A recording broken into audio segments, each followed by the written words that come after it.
জুলাইয়ের গণ অভ্যুত্থান আসলে ওই সময় সবচেয়ে প্রয়োজনীয় জিনিসটাই ছিল।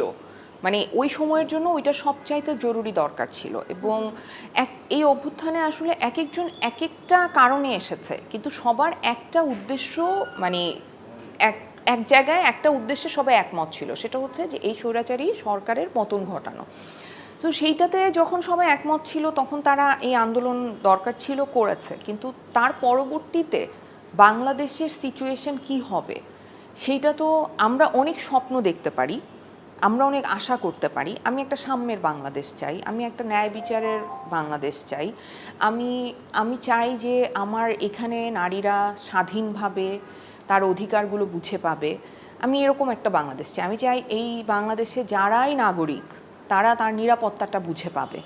আমি তো সুন্দর একটা দুর্নীতিমুক্ত বাংলাদেশ দেখতে চাই। হ্যাঁ, অভ্যুত্থানের আমাদের যে আশা ছিল, যে আকাঙ্ক্ষা ছিল, সেটা তারা হয়তো ফুলফিল করতে পারে নাই। বিকজ যারা নিহত হয়েছেন তাদের প্রতি তো আসলে অনেক শ্রদ্ধা, তাদের কারণেই আজকে আমরা এই রকম স্বৈরাচার মুক্ত একটা দেশ পেয়েছি। যারা আহত হয়েছেন তাদের তাদের চিকিৎসা, তাদের উপরে যে অন্যায় হয়েছে সেইটার বিচার, এগুলো তো আসলে আমরা দেখতে পাচ্ছি না। নারীদের উপর আক্রমণ হচ্ছে। নারী কমিশনের যখন রিপোর্টটা জমা দেওয়া হলো, নারীকে প্রকাশ্যে, মানে সভা সমাবেশ করে বেশ্যা বলে গালি দেওয়া হলো, এবং সেইটাতে কোনো রেসপন্স আমি সরকারের দেখি নাই, যেটা আমার কাছে একদমই ভালো লাগে নাই, একদমই না, একদমই না।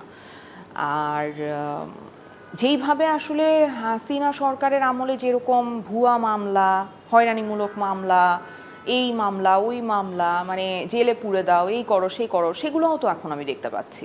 সো আমি তো কোনো পরিবর্তন আসলে দেখতে পাচ্ছি না। সো আমার আশা কিভাবে পূরণ হবে?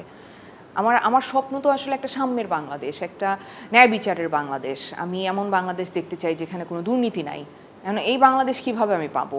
এরকম একটা করাপ্টেড জাতি যেখানে আসলে রান করছে, সেটা তো সম্ভব না। সো ওই আশাগুলো ডেফিনেটলি ভঙ্গ হয়েছে।